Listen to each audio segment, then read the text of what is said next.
Sorry guys, due to technical issue होने के कारण हम लाइव नहीं आ सके, but guys I will try our best. मैं आपको हर एक इंपॉर्टेंट एरिया को डिकोड करके यूट्यूब पे पोस्ट कर दूंगा, तो आप हर एक वीडियो अच्छे से देखना, आपको लास्ट टाइम में काफी बेनिफिट होगा। So guys, in this video में हम अल्कोहल फिनॉल ईथर में इंपॉर्टेंट एरिया को डिकोड करने जा रहा हूँ, और प्लीज आप या नोट्स या एक पेज पेन ले लेना, या और अपना एनसीईआरटी साथ में रखना, जैसे मैं बोलता जाऊँ वैसे करते जाना। और जिन क्वेश्चन को मैं फोर्स कर रहा हूँ कि नहीं इसे आपको एनी और स्किप नहीं करना है, इसे करना ही करना है, तो आप प्लीज़ उसको कर लेना, और इम्पॉर्टेंट एरिया ही मैं बताऊँगा, तो लास्ट में बस वही कर लेना, आपको काफ़ी हेल्प होगा जो एग्जाम में। तो चलो स्टार्ट करते हैं। तो अल्कोहल फिनॉल ईथर में जो फर्स्ट पेज से कोई इंपॉर्टेंट नहीं है, सेकंड भी नहीं कोई इंपॉर्टेंट है। सेकंड इंपॉर्टेंट जो है कॉमन नेम एलाइलिक अल्कोहल और बेंजाइलिक अल्कोहल, विनाइलिक अल्कोहल में, तो मैं एलाइलिक और विनाइलिक ऑलरेडी एक्सप्लेन कर दिया हूँ फर्स्ट वीडियो में।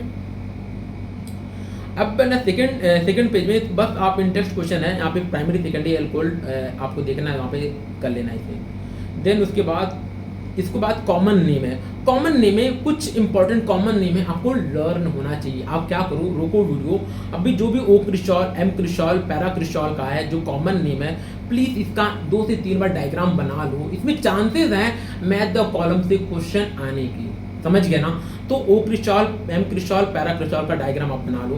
सिमिलर में कैटाकॉल, रिसोर्सिनॉल एंड इसका भी एक बार डायग्राम बना लो, सो दैट अगर बाई चांस इसे क्वेश्चन आए, या कोई ट्रिक यूज कर लो सो दैट आपको बाई चांस से क्वेश्चन आए आप पेपर में इजीली कर जाओ, क्योंकि ये बहुत ईजी क्वेश्चन होता है। अगर ये क्वेश्चन आप गलत कर गए ना तो बहुत रिग्रेट होता है, तो इस बार एक बार जरूर प्रैक्टिस कर लो इसको। देन उसके बाद बात करते हैं आईयूपीएससी नेमिंग, आप लिख लेना, उसमें से थर्ड को अच्छे से एक बार कर लेना। देन सिमिलर में यहाँ पे भी आईयूपीएससी नेमिंग है, और गाइस आईयूपीएससी नेमिंग से एक क्वेश्चन आना कंफर्म है, इजी आएगा, आप कर जाओगे, बट तब भी एज अ प्रैक्टिस होने के कारण आप कर लो। आई थिंक हमारे अकॉर्डिंग अब आईयूपीएससी से आप मत करो प्रैक्टिस, आप कर चुके हो तो आप इजी कर जाओगे आईयूपीएससी से। देन बात करते हैं एक और इम्पॉर्टेंट रिएक्शन है, जहाँ पे एल्कीन का रिएक्शन 3 तरीके से किया जाता है।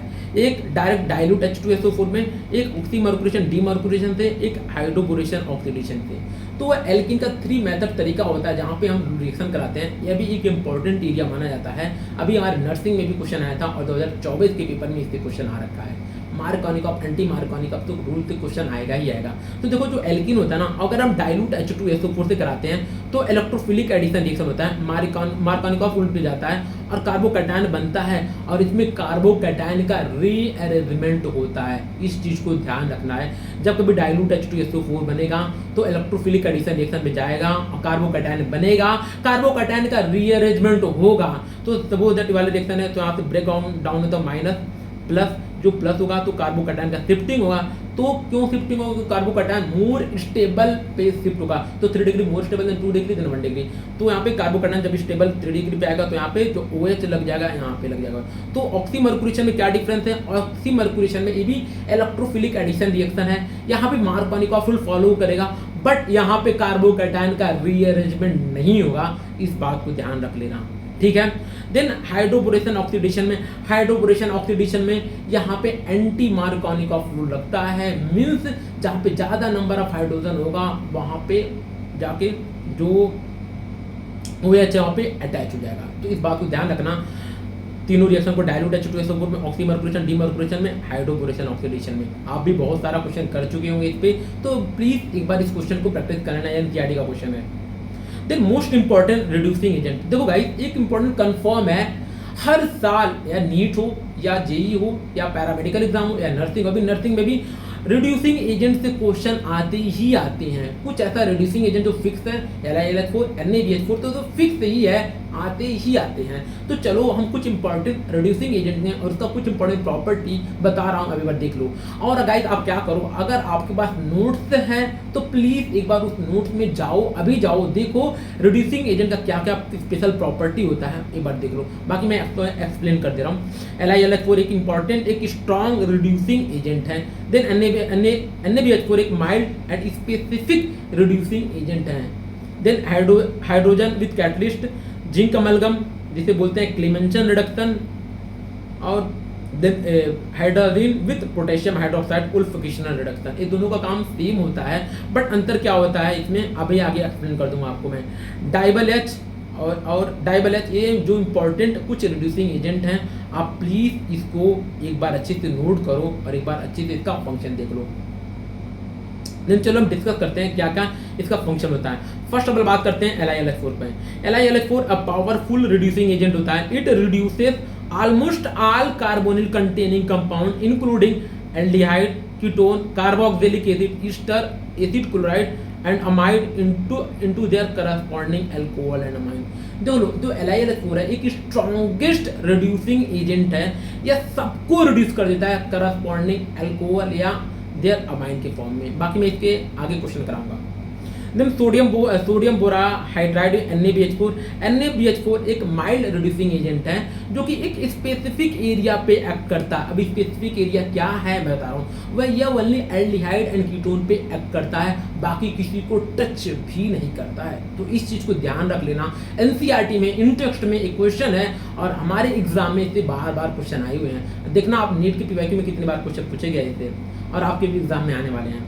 तो it highly specific mild reducing agent, it will only reduce aldehyde ketone to alcohol but it will not reduce stronger group like carboxylic acid और ईस्टर। यह कार्बोक्सिलिक एसिड और ईस्टर को टच भी नहीं करता है, एक माइल्ड रिड्यूसिंग एजेंट है, ठीक है ना। देन H2PD का आप देख लेना, सिंपल होता है। जिंक अमलगम डायरेक्टली किसी भी एल्डिहाइड कीटोन को डायरेक्टली कन्वर्ट कर देता है एल्केन में। और सिमिलर वे में उल्फ किसनर होता है। उल्फ किसनर में क्या अंतर है, या यूज टू एसिड सेंसिटिव होता है, बट हमको नहीं लगता है इतना डीप क्वेश्चन पूछेगा। आपको क्लेमेंशन रिडक्शन का जो रिएजेंट है पता होना चाहिए, उल्फ किसनर का जो रिएजेंट पता होना चाहिए, इसका फंक्शन क्या होता है। हॉलमार्क रिएजेंट है Clemmensen reduction which convert aldehyde को कीटोन को डायरेक्टली करस्पॉन्डिंग एल्केन में कन्वर्ट कर देते हैं, या एल्डिहाइड कीटोन को डायरेक्टली एल्केन में कन्वर्ट कर देते हैं। और आपका इसका जो रिएजेंट पता होना चाहिए उल्फ किसनर और क्लेमेंशन रिडक्शन का। देन डाइबल एच का क्या काम है। डाइबल एच में जो 12th वाले चैप्टर बहुत क्वेश्चन दे रखा है एल्डिहाइड कीटोन कार्बोक्सिलिक में। सिमिलर में अल्कोहल एल्डिहाइड में तो बहुत दे रखा है, देखना आप। Class 12 selective reduce ester and nitrile down into aldehyde rather than full alcohol में। यह क्या करता है, जो रिड्यूस करता है एस्टर और एंड नाइट्राइल को, एस्टर और नाइट्राइल को into aldehyde rather than full alcohol में। तो अल्कोहल में ना कन्वर्ट करने की बजाय यह डायरेक्ट एल्डिहाइड में कन्वर्ट कर देता है, ठीक है ना। देन FeHCl या हमारे अमाइन वाले चैप्टर में इससे भी कुछ पेज 2-3 रिएक्शन इससे भी दे रखा है। तो use specially for reduction of nitrobenzene into aniline. Nitrobenzene से एनिलीन में कन्वर्ट करने के लिए FeHCl का हम यूज करते हैं, आयरन विथ HCl। तो ये भी इंपॉर्टेंट है। अमाइन में जाओ, देखो इससे एक दो रिएक्शन दे रखा है, एक बार जाओ एक बार देख लो इससे, ठीक है ना। देन चलते हैं, मैंने आप बताया ना, अब इंपॉर्टेंट जो रिड्यूसिंग एजेंट्स के बारे में बात करते हैं। LiLH4 एक स्ट्रॉन्गेस्ट रिड्यूसिंग है और NaBH4। हमको लगता है ना इस बार भी इन दोनों में से एक क्वेश्चन तो आएगा ही आएगा, ठीक है। देन इसमें क्या है, ये क्या करता है, एल्डिहाइड को डायरेक्ट प्राइमरी अल्कोहल में कर देता है, ये भी एल्डिहाइड को प्राइमरी अल्कोहल में कर देता है। कीटोन को सेकेंडरी अल्कोहल में भी, कीटोन को सेकेंडरी अल्कोहल में, एसिड क्लोराइड को प्राइमरी अल्कोहल में भी प्राइमरी अल्कोहल को। बट जो LiLH4 होता है ना, वह कार्बोक्सिलिक एसिड को भी रिड्यूस कर देता है, ईस्टर को भी, अमाइड को भी। बट जो NaBH4 होता है ना, वह इन तीनों को टच नहीं करता है। मीन दैट NaBH4 रिड्यूस नहीं करता है, मीन दैट यह एक सेलेक्टिव रिड्यूसिंग एजेंट है NaBH4। बट LiLH4 एक स्ट्रॉन्गेस्ट रिड्यूसिंग एजेंट होने के कारण यह सबको रिड्यूस कर देता है corresponding their alcohol and their amine, ठीक है ना। इसे अच्छे से समझ लेना। देन आगे चलते हैं, मैं लिख रखा हूँ NaBH4 is mild reducing agent, it will reduce aldehyde ketone and alcohol में। It will not reduce where NaBH4 it will not reduce ester and carboxylic acid और अमाइड में। आगे मैं रीड कर देता हूँ, जो NaBH4 होता है is a mild reducing agent होता है। It will reduce only aldehyde and ketone into alcohol में, but it does not reduce ester, carboxylic acid और अमाइड में। इसको नहीं टच करता है, ठीक है। मैं ऑलरेडी इसको एक्सप्लेन कर दिया हूँ, आप एक बार क्वेश्चन देख लेना। देन एल्कोहल फॉर्म, ये भी एक बार पढ़ लेना, हमारे का सिंपल एक्सप्लेनेशन कर दिया और इसके लिए मैं पूरा डिटेल में एक्सप्लेनेशन दे दिया हूँ। आप एक बार प्लीज़ उस रिड्यूसिंग एजेंट को लिख लेना, समझ लेना, एटलीस्ट 10 से 12 बार इस रिएक्शन को नोट करके याद कर लेना। देन बात करते हैं सेकेंड पॉइंट पे, by reduction of carboxylic acid into ester by reduction of carboxylic acid and ester, carboxylic acid are reduced to primary alcohol. Carboxylic acid reduced to primary alcohol is the excellent yield by lithium aluminium hydride. तो guys NCERT क्या लिखता है, जो carboxylic acid होता है ना वह convert हो जाता है करस्पॉन्डिंग अल्कोहल में by the help of LiLH4. या एक क्या लिखता है एनसीईआरटी, यह एक एक्सेलेंट यील्ड होता है. मैं पेपर में क्वेश्चन में पूछ लेना एक्सेलेंट यील्ड बनाने के लिए किसका यूज करेंगे, तो LiLH4 कार्बोक्सिलिक एसिड से अल्कोहल में. तो इसको एनसीईआरटी ने लिख रखा है, तो ध्यान रखना. देन बट उसके बाद क्या लिखता है, LiLH4 is expensive reagent, but LiLH4 expensive reagent होने के कारण therefore it use to prepare, हम लोग इसे नहीं यूज करते हैं. तो जनरली इसे बनाने के लिए हम क्या कर सकते हैं, commercially acid are reduce to alcohol, acid को हम लोग रिड्यूस कर देते हैं, एसिड को रिड्यूस कर देते हैं करस्पॉन्डिंग अल्कोहल में, convert from ester and then the reduction using. मतलब इसको क्या करते हैं, हम लोग LiLH4 का नहीं यूज करते क्योंकि इसका बहुत महंगा होता है, means in the sense expensive होता है. इसीलिए हम क्या करते हैं, पहले एसिड को ईस्टर में, देन ईस्टर को देन कन्वर्ट करते हैं करस्पॉन्डिंग अल्कोहल में. तो इस पॉइंट को भी एक बार रीड कर लेना, याद कर लेना. देन आगे आपको इसमें से कोई नीड नहीं है, आपको डायरेक्ट ग्रिग्नार्ड रिएजेंट. मैं आपको चैप्टर नंबर 1 जब हेलो एल्किन बताया था, तो मैं बताया था वहाँ पे ग्रिग्नार्ड रिएजेंट को नेक्स्ट चैप्टर में कवर करेंगे. तो यहाँ पे ग्रिग्नार्ड रिएजेंट का इंपॉर्टेंट रिएक्शन दिया हुआ है, इससे भी क्वेश्चन आने की प्रोबेबिलिटी है. जिसमें क्या है, the reaction Grignard reagent with methanol produce primary alcohol. जो मिथेनॉल होता है corresponding to primary alcohol, and primary alcohol with other aldehyde, secondary other aldehyde से secondary alcohol, and ketone with tertiary alcohol, ketone से tertiary alcohol. तो एक बार और बता रहा हूँ, जो मिथेनॉल होता है वो only primary alcohol, other aldehyde से सेकेंडरी अल्कोहल, कीटोन से टर्सरी अल्कोहल. ध्यान रख लेना, अगर आपको मैकेनिज्म करना है तो मैं करा देता मैकेनिज्म भी, बट हमारे पास टाइम बहुत लिमिटेड है, तो सब कुछ बता पाना एक सिंगल वीडियो में लिटिल बिट डिफिकल्ट टास्क है. तो मैं डायरेक्ट बता देता हूँ, बट मैं आपको मैकेनिज्म बहुत शानदार से एक्सप्लेन करता हूँ. तो गाइस आप इसको भी एक बार क्वेश्चन प्रैक्टिस कर लेना, इंपॉर्टेंट है. तो प्लीज़ इसको एक बार क्वेश्चन प्रैक्टिस कर लेना. देन बात करते हैं इसमें आप, हाँ एक बात और ध्यान रखना, phenol is also known as carbolic acid, इसको भी देख लेना एक बार. देन फ्रॉम डाइजोनियम क्लोराइड को मैं अमाइन चैप्टर में भी अच्छे से एक्सप्लेन करूंगा गाइस.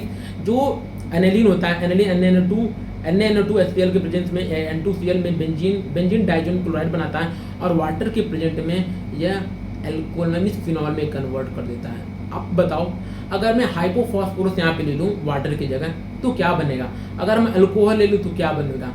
यह अमाइन के लास्ट जाओ, अमाइन वाले चैप्टर में जाओ और लास्ट अमाइन का पेज ओपन करो, लास्ट सेकंड पेज है, वहाँ पे दे रखा है रिएक्शन, जो बेंजीनियम डाइजोनियम क्लोराइड का रिएक्शन वाटर भी करा रखा है, हाइपोफॉस्फोरस भी करा रखा है, और देन अल्कोहल के साथ भी करा रखा है. तो प्लीज अभी स्टॉप करो वीडियो, जाओ अमाइन का लास्ट सेकंड पेज ओपन करो, वहाँ पे तीनों रिएक्शन दे रखा है. तो एक बार उसे देख लो, बाकी मैं आपको बता दे रहा हूँ. देखो, बेंजीनियम डाइजोनियम क्लोराइड हाइपोफॉस्फोरस से रिएक्शन कराएगा तो बेंजीन बनाए, सिमिलर में अल्कोहल से रिएक्शन करें, मिथेनॉल से करा दें, इथेनॉल से करा दें, तब भी बेंजीन बन गया है. अगर हम वाटर से रिएक्शन करा दें तो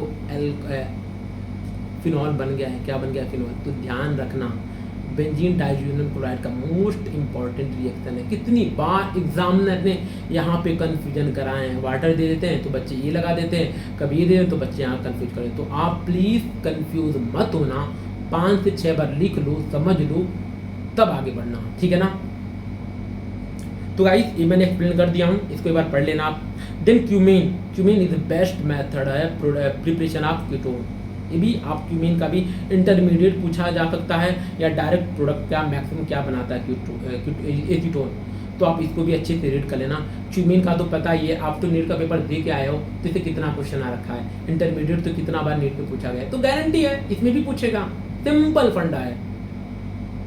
तो गाइस हाँ, मैं 3 हाइपोफॉस्फोरस का रिएक्शन बेंजीन बना दिया, बेंजीन है NH2 से फिनॉल बना दिया. तो एक बार देख लेना, जाओ मैं बता दिया, एक बार जरूर देख लेना. देन उसके बाद चलते हैं आप, हाँ सेम क्वेश्चन, आप इस क्वेश्चन को कर लेना एक बार, तो नीड नहीं है, बट इन तीनों का क्वेश्चन जरूर कर लेना. देख लो गाइस, आ गए यहाँ पे ये वाला देखते हैं NaBH4. अब बताओ, आप बताओ यहाँ NaBH4 किसको रिड्यूस करेगा, क्या ईस्टर को टच करेगा, ईस्टर को टच ही नहीं करता है, सिर्फ कीटोन को करस्पॉन्डिंग किस में कन्वर्ट कर देगा, आप मुझे आंसर में बताना। मैं ऑलरेडी ऊपर सब कुछ एक्सप्लेन कर दिया हूँ, तो प्लीज़ आप एक बार, ये ईस्टर को कुछ टच ही नहीं करता, देखो ईस्टर को यह टच भी नहीं करता, और कीटोन को करस्पॉन्डिंग एल्कोहल में कन्वर्ट कर देता है, समझ गए ना।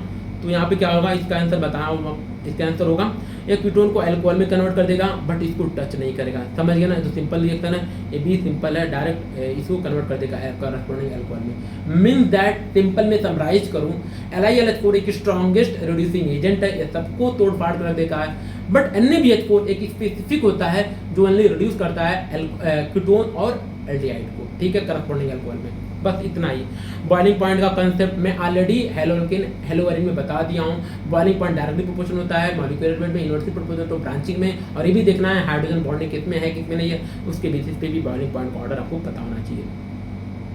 देन इस पर एक एग्जाम्पल दे रखा है, क्वेश्चन कर लेना, बॉइलिंग पॉइंट में चांसेस है इस पर भी क्वेश्चन आ जाए। बॉइलिंग पॉइंट से क्वेश्चन तो आएगा, आप कहाँ से आएगा, अगर आपको कंसेप्ट क्लियर है बॉइलिंग पॉइंट का तो कर जाओगे।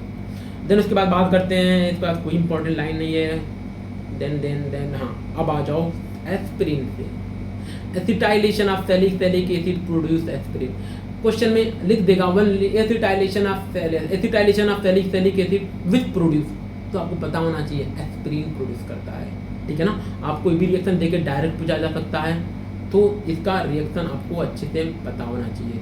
और एक बात और, यहाँ पे एनसीईआरटी लिखता है ना इस वाले रिएक्शन के लिए, पिरिडिन क्यों लेते हैं इसमें। पिरिडिन का लेने का आप एक बार रेड कलर में आपको कंसेप्ट बता दे रहा हूँ। पिरिडिन का लेने का मेन मोटो यही है, यह क्या कर देता है ना, ये बेस होता है, ये HCl को खत्म कर देता है, तो इससे क्या होता है, न्यूट्रलाइज कर देता है, पिरिडिन से HCl को न्यूट्रलाइज कर देता है, जिसके बाद रिएक्शन फॉरवर्ड शिफ्ट होने लगता है, ठीक है ना। The reaction with acid chloride is carried out with the presence of base pyridine, so that neutralization HCl which formed during the reaction shift the equilibrium forward। तो pyridine लेने का main motto यही था, यह बेस है, इसे neutralise कर देता है, जिससे रिएक्शन फॉरवर्ड जाने लगता है। तो इतना ध्यान रखना और बाकी इसे ध्यान रख लेना, ठीक है।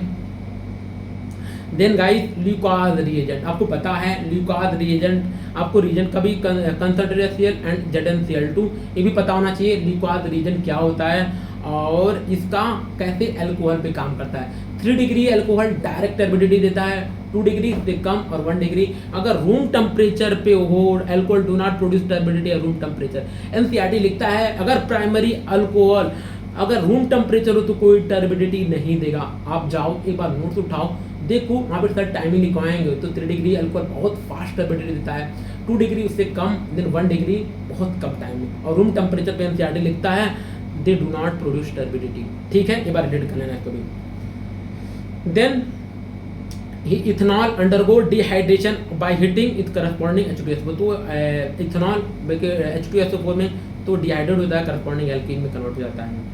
देन ये भी एक देख लेना, बाकी इंपॉर्टेंट नहीं है और आपको ये पता होना चाहिए कि relative with ease of dehydration alcohol follow tertiary then secondary then primary. भाई स्टेरिक क्राउनिंग ज़्यादा होगा तो एल्कीन बन नहीं जाएगा। देन डिपेंडिंग एक बार देख लेना। बाकी ऑक्सीडाइजिंग एजेंट, जैसे मैंने आपको रिड्यूसिंग एजेंट के बारे में बताया था, प्लीज़ आप ऑक्सीडाइजिंग एजेंट भी जाओ, अपना नोट्स देखो, नहीं तो मैं बता रहा हूँ उसे देख लो। तो ऑक्सीडाइजिंग एजेंट के बारे में भी नोट कर लेना, तो कहीं ना कहीं इससे क्वेश्चन तो आने की प्रोबेबिलिटी 100% है, ठीक है ना। और देख लेना गाइस, पेपर दे के आना, मुझे आप कमेंट जरूर करोगे भैया क्वेश्चन आया था। तो ऑक्सीडाइजिंग एजेंट में बात करें तो एसिडिफाइड पोटेशियम परमैंगनेट में ये भी स्ट्रॉन्गेस्ट ऑक्सीडाइजिंग एजेंट होता है। तो acidified potassium permanganate KMnO4 this is the strongest while using oxidising agent is standard. It convert primary alcohol alkyl benzene direct to carboxylic. Primary alcohol हो या alkyl benzene हो, या दोनों को कन्वर्ट कर देता है कार्बोक्सिलिक एसिड में। जाओ अपना नोट्स में देखो, सर बहुत क्वेश्चन करा रखे हैं इससे, तो याद रख लेना।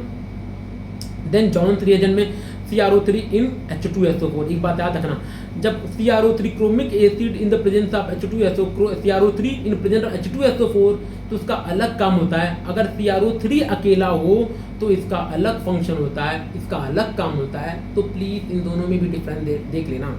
अगर क्रोमिक एसिड जॉन्स रिएजेंट इसे बोलते हैं an exceptionally strong versatile reagent that oxidize primary alcohol to carboxylic acid and secondary alcohol to ketone, it widely convert alkene to carbonyl compound। तो ध्यान इससे भी अच्छा एक बार रीड कर लेना। Then PCC pyridinium chlorochromate while not be aggressive as KMnO4 chromic acid, it is a heavily studied because a controlled milder oxidizing agent, it stop oxidation primary alcohol to aldehyde and stays rather than, मतलब यह है ये little bit aggressive नहीं होता है PCC, ये एक mild oxidising agent होता है, ये स्टॉप कर देता है अल्कोहल एट एल्डिहाइड पे ही रोक देता है। तो आगे कुछ एनसीईआरटी में रिएक्शन दे रखा है, आप कर लेना एक बार, ठीक है। CrO3 एनहाइड्रस, देखो यहाँ पे देखो CrO3, अगर यहाँ पे CrO3 in the presence of H2SO4 होता तो कोई प्रोडक्ट और बनता तो वहाँ एसिड बनता, बट यहाँ पे सिर्फ CrO3 है तो अल्कोहल से डायरेक्ट एल्डिहाइड बना। तो ध्यान रखना, अगर CrO3 H2SO4 हो तो इसका फंक्शन अलग होता है, और अगर CrO3 ओनली तो उसका फंक्शन अलग होता है, तो याद रखना। तो करस्पॉन्डिंग अल्कोहल को डायरेक्ट कार्बोक्सिलिक एसिड में कन्वर्ट कर देता है, और सेकेंडरी अल्कोहल को कीटोन में, मीन्स प्राइमरी अल्कोहल को एसिड में कन्वर्ट कर देता है, सेकेंडरी अल्कोहल को कीटोन में कन्वर्ट कर देता है। बट यहाँ पे CrO3 हो तो उसका फंक्शन अलग होता है, इसका एनसीईआरटी में दे रखा है, आप इसको देख लेना। तो अल्कोहल को डायरेक्टली एल्डिहाइड में कन्वर्ट कर दिया है। तो अब better reagent oxidation of primary alcohol to aldehyde good yield पीरियडिन, पीसीसी बेटर होता है, एनसीईआरटी लिखता है बेटर रिएजेंट होता है directly convert alcohol to aldehyde में, ठीक है। और याद रखना पीसीसी किसको टच करता है, अल्कोहल को ही टच करता है, डबल बॉन्ड को टच नहीं कर सकता है। तो आपको यह रिएक्शन दे देगा ना, आपको जानते हो क्या करेगा, एक में इसको एल्केन बना देगा और इसमें सेम दे देगा और एक में सेम रखेगा। तो ये ध्यान रखना कि ओनली पीसीसी अल्कोहल को ही टच करता है, इसी को ही करस्पॉन्डिंग एल्डिहाइड में कन्वर्ट कर देता है, डबल बॉन्ड एल्कीन को टच नहीं करता है। तो इसको भी ध्यान रख लेना, ठीक है।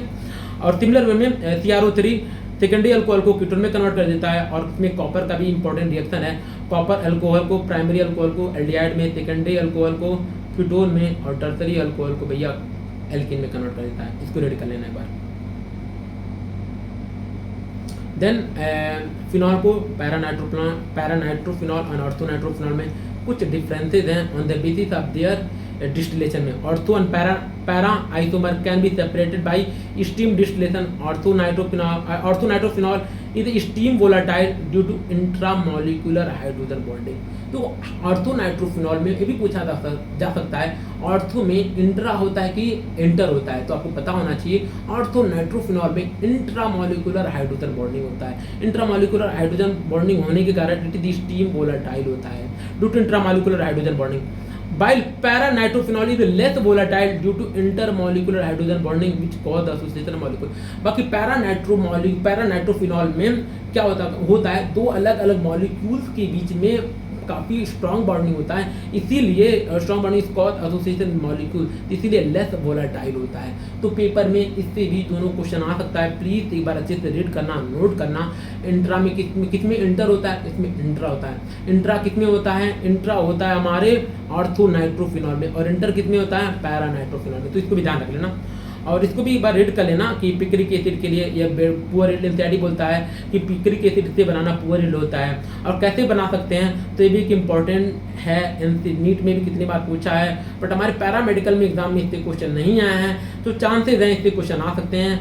वीडियो लंबा ना बने तो इसीलिए मैं रीडिंग नहीं कर रहा हूँ, सो दैट आपको पता चले कि इंपॉर्टेंट लाइन है। समझ गया ना, ऑलरेडी 30 मिनट हो चुका है। और गाइस एक बात और है, हेलोजिनेशन में फिनॉल Br2 इन CH2 क्या नॉन पोलर है, नॉन पोलर है तो पोलराइज नहीं कर पाएगा Br2, जब पोलराइज नहीं कर पाएगा तो ऑर्थो पैरा अलग अलग बनेगा, बट पैरा मेजर बनेगा। आप पढ़ लेना, लो पोलर होता है। The reaction of carried out of solvent like low polarity CH3 and CH2, low temperature monobromo form होता है। बट Br2 यहाँ पे H2O लेते हैं तो यहाँ पे ट्राई ब्रोमो प्रोडक्ट बन जाता है। Phenol is treated with bromine water लेते हैं 246 फॉर्म वाइट प्रेसिपिटेट, क्योंकि क्यों होता है, क्योंकि ब्रोमीन वाटर पोलर होता है, पोलराइज कर देता है, इसीलिए ट्राई ब्रोमो प्रोडक्ट बनता है, ट्राई ब्रोमो फिनॉल बनता है। तो एक बार प्लीज इसमें कंफ्यूजन मत रखना कि किसमें ट्राई बनता है किसमें ऑर्थो पैरा बनता है, तो याद रख लेना। बाकी इसको भी एक बार कर लेना आप। देन कुलबे रिएक्शन, भाई नेमिंग रिएक्शन है, इसे तो इसकी मत करना, ठीक है। इसका इंटरमीडिएट भी पता होना चाहिए, और इसका फाइनल प्रोडक्ट सैलिक एसिड होता है। मैं बोलता हूँ ना कि डायरेक्ट एनसीईआरटी से ही एग्जाम्पल आएगा, तो भाई बहुत कुछ करने का नहीं है, डायरेक्ट एनसीईआरटी से रट लो या समझ लो। मेरे पास टाइम होता ना, मैं आपको ना इसका मैकेनिज्म भी बताता।